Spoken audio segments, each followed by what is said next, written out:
नमस्कार मित्रांनो, मी गणेश वानकर. इग्नाइट अकॅडमीच्या या व्हिडिओमध्ये मी तुम्हा सर्वांचे स्वागत करतो.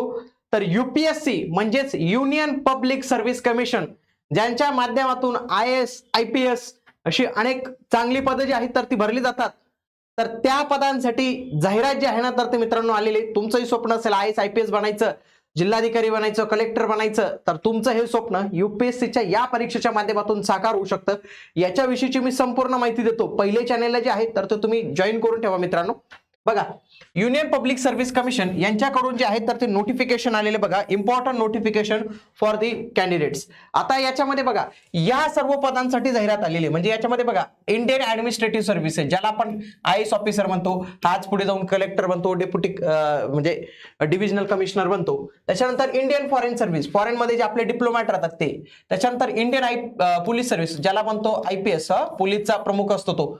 त्याच्यानंतर Indian audit and account services, हे ऑडिटच्या काही सर्व्हिसेस असतात. Indian postal services, Indian railway services, arm forces services. त्यासोबतच मित्रांनो दिल्ली असेल, पॉंडिचेरी असेल, यांच्या स्टेट सर्व्हिस नाही, जसं की आपल्याकडे MPSC, त्यांच्याकडे तसं नाहीये. त्यांच्याही परीक्षा याच्यातूनच जे आहे तर ते घेतल्या जातात. UPSC माध्यमातूनच जे आहे तर त्यांच्या परीक्षा घेतल्या जातात. आता पात्रता पहिले काय की तुम्ही भारतीय नागरिक पाहिजे. मेन इथं काही याची अट नाही, भारतीय नागरिक पाहिजे. सोबत काहींना म्हणजे नेपाळ, भूटान आणि तिब्बतच्या पण काही लोकांना जे आहे केलेले, पण त्याच्यासाठी काही कंडिशन आहेत. पण भारतीय जे नागरिक आहेत तर ते इथं अप्लाय करू शकतात, काही प्रॉब्लेम नाही. पुढे अप्लाय केल्यानंतर तुमची जे आहे शैक्षणिक पात्रता, तर ती पदवीधर पाहिजे. तुम्ही काय पाहिजे, कुठल्याही शाखेचे ग्रॅज्युएट डिग्री पाहिजे तुमच्याकडे. कोणत्याही शाखेचे तुम्ही पदवीधर असाल, फॉर्म भरू शकतात. याच्यामध्ये ना फॉर्म भरताना मुलं थोडी काळजी घेतात. काय माहितीये का, याच्यात अटेम्प्ट आहेत, जनरली 6 अटेम्प्ट आहेत. म्हणजे एखादा ओपन मधील कॅटेगरीमध्ये असेल ना तर त्याला फक्त ही परीक्षा 6 वेळा देता येते. SC ST ला कुठल्याही पद्धतीचे अटेम्प्ट नाही, ते अनलिमिटेड वेळा देऊ शकतात. OBC ला 9 पर्यंत आहे आणि दिव्यांग उमेदवारांना 9 पर्यंत अटेम्प्ट जे आहेत तर ते देता येतात. तर हे अशा पद्धतीने नंबर ऑफ अटेम्प्ट असतात. रिलीज डेट झालेली आज 4 ची, लक्षात घ्या.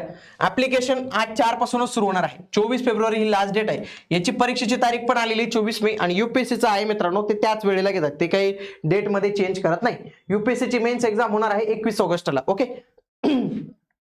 पुढे यावेळी वॅकन्सी आलेल्या आहेत 933, कमी आलेल्या आहेत मित्रांनो. मागच्या वेळी आल्या होत्या 1129 आणि 2024 मध्ये आला होता 1056. एवढ्या वॅकन्सीज त्यांनी आणलेल्या त्या. आता यावेळी कमी आहे. ऍप्लिकेशन फी फक्त 100 रुपये असते. OBC, जनरल आणि EWS मेल साठी. बाकी फिमेल साठी कुठल्याही पद्धतीचं परीक्षा शुल्क नसतं. SC ST ना पण नसतं आणि दिव्यांग उमेदवारांना पण परीक्षा शुल्क इथं लागत नाही, हे लक्षात ठेवा तुम्ही. पुढे पात्रता जे आहे तर ते हे पाहिजे, तुमच्याकडे डिग्री पाहिजे. आता UPSC मध्ये निवडीचे 3 महत्वाचे टप्पे असतात. पहिल्या परीक्षेत तुमची पूर्व परीक्षा घेतली जाते, नंतर मुख्य, आणि त्याच्यानंतर होतो तुमचा इंटरव्ह्यू. तुमची अंतिम निवड ही मेन्स प्लस इंटरव्ह्यू यांच्या आधारे केली जाते. पूर्व परीक्षा फक्त गर्दी कमी करण्यासाठी केली जाते. आलं लक्षात तुम्हाला.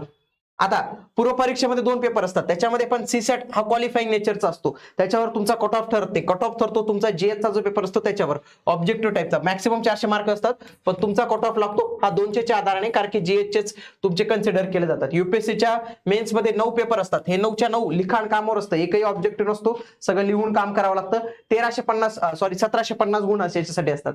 त्याच्यानंतर इंटरव्ह्यू असतो 275चा, आणि 2025 गुणांच्या आधारे तुमची अंतिम निवड होती मित्रांनो. अंतिम निवड होण्यासाठी तुम्हाला या 2025 पैकी जेवढे जास्तीत जास्त गुण मिळतील तर तेवढी तुम्हाला चांगले रँक जे आहे तर ते मिळणार आहे. अशा पद्धतीने माहिती होती. आगामी काळात आपण थोडी डिटेलमध्ये माहिती घेऊया. याची अजून ही माहिती नाही आली की IAS ला किती जागा, IPS ला किती जागा, बाकी त्या ज्या जागांचं कॅल्क्युलेशन येईल तर ते देखील तुम्हाला आपल्या या चॅनलच्या माध्यमातून कळवण्यात येईल. म्हणून तुम्ही आपलं हे चॅनल जॉईन करून ठेवा. भेटूया आता आपण पुढील व्हिडिओमध्ये. तोपर्यंत जय हिंद, जय महाराष्ट्र, धन्यवाद.